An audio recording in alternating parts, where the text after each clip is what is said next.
Assalamualaikum. Halo semua. Hasya Kamelia Sasongko 2005256. Pendidikan Teknik Bangunan A 2020. Untuk menjawab ujian tengah semester mata kuliah pengelolaan pendidikan. Yang pertama ada manajemen kurikulum. Manajemen kurikulum merupakan poin manajemen yang utama di lingkungan sekolah.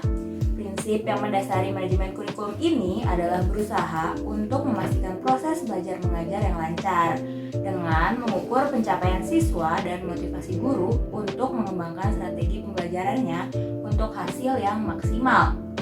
Lalu ada manajemen kesiswaan.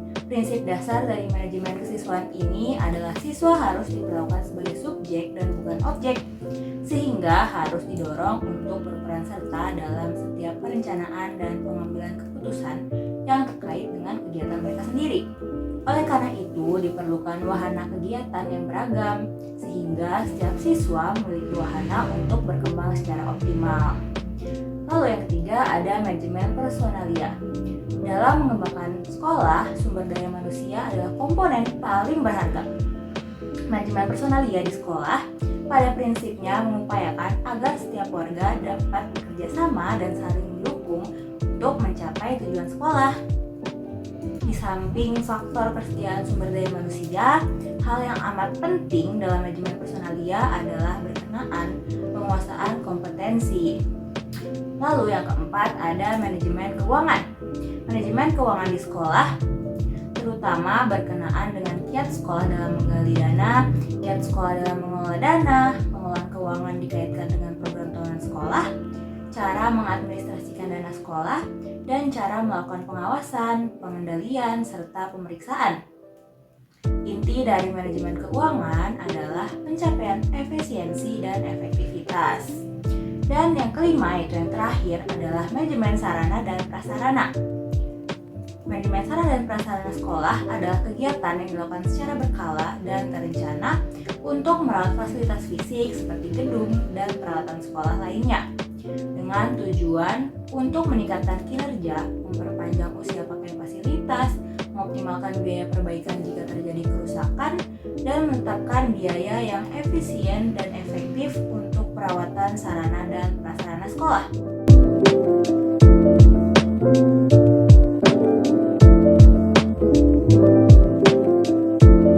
Fokus manajemen sekolah adalah untuk meningkatkan kinerja sekolah dalam pencapaian tujuan pendidikan, baik tujuan nasional dan tujuan kelembagaan itu sendiri.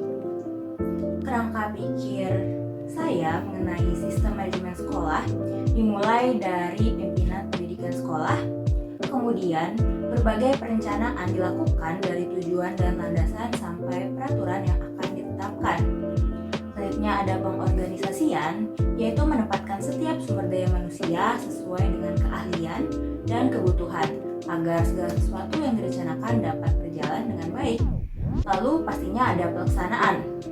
Pelaksanaan tugas dari setiap individu dibersamai dengan pengawasan yang dilakukan oleh pimpinan. Dan yang terakhir ada evaluasi dan inovasi untuk dapat terus berkembang.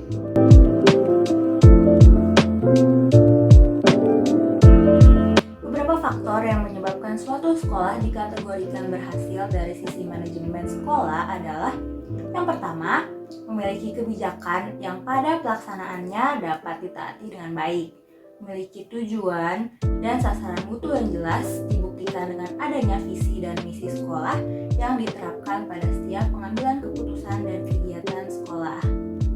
Lalu faktor yang kedua itu ada sumber daya tersedia dan siap, baik dari sumber daya manusia yaitu pelaku pendidikan dan sivitas akademika lainnya.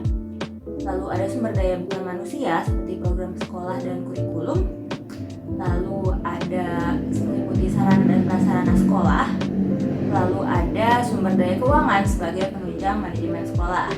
Faktor yang ketiga yaitu staf yang kompeten dan berdedikasi tinggi. Dengan manajemen yang baik, maka setiap staf sekolah dan pelaku pendidikan akan memberikan kinerja yang maksimal dalam pekerjaannya. Faktor yang terakhir yaitu memiliki prestasi yang tinggi, karena tujuan umum dari semua manajemen pendidikan adalah mencetak pribadi yang unggul dan berprestasi. berprestasi. Selanjutnya ada contoh nyata keberhasilan manajemen pendidikan. Yaitu ada guru biologi di SMA 2 Cibinong menggunakan media pembelajaran yang beragam setiap harinya. Dari audiovisual dilakukan dengan menonton video, lalu ada visual dengan alat peraga, dan sampai ada juga media kinestetik di mana siswa mengikuti pembelajaran sambil bermain. Hal ini dilakukan untuk mencapai tujuan sekolah pada saat itu, yaitu sebagai sekolah percontohan.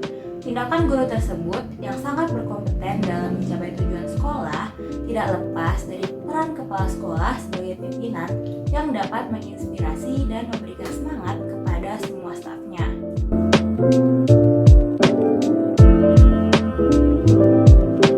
Kepemimpinan pendidikan adalah kemampuan untuk mempengaruhi, mengkoordinir, dan menggerakkan orang-orang lain yang ada hubungannya dengan pelaksanaan dan pengembangan pendidikan agar dapat dicapai tujuan pendidikan sekolah secara efektif dan efisien.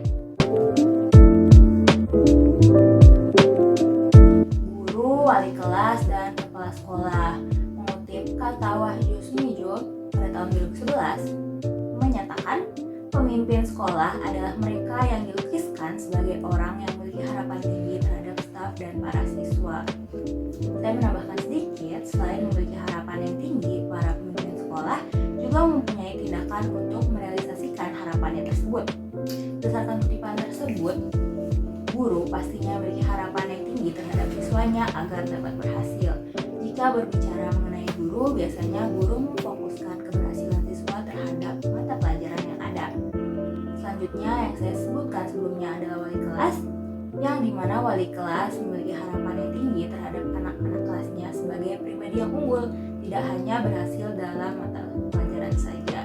Dan yang terakhir pastinya adalah kepala sekolah, yang memiliki harapan yang tinggi kepada staf dan seluruh sivitas akademika untuk mencapai tujuan yang telah ditetapkan.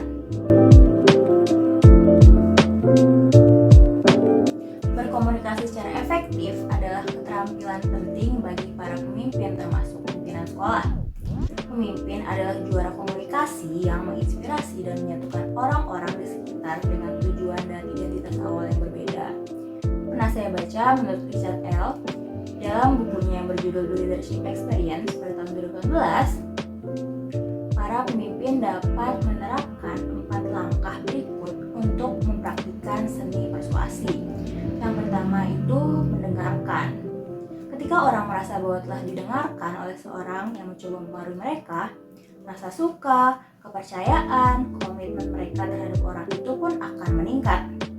Selanjutnya ada membangun kredibilitas.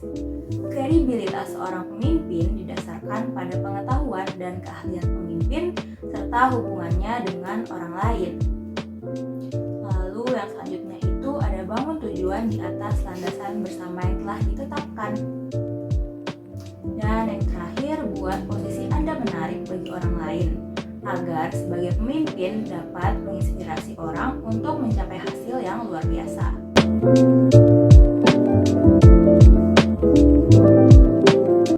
Ya, karena pengelolaan pendidikan dapat memberikan bekal dalam melakukan setiap manajemen yang ada pada lingkungan sekolah, membuat saya dapat memetakan alur setiap manajemen yang ada di lingkungan sekolah, dan pastinya pengelolaan pendidikan juga memberikan gambaran dalam mengelola kelas jika nantinya saya menjadi guru.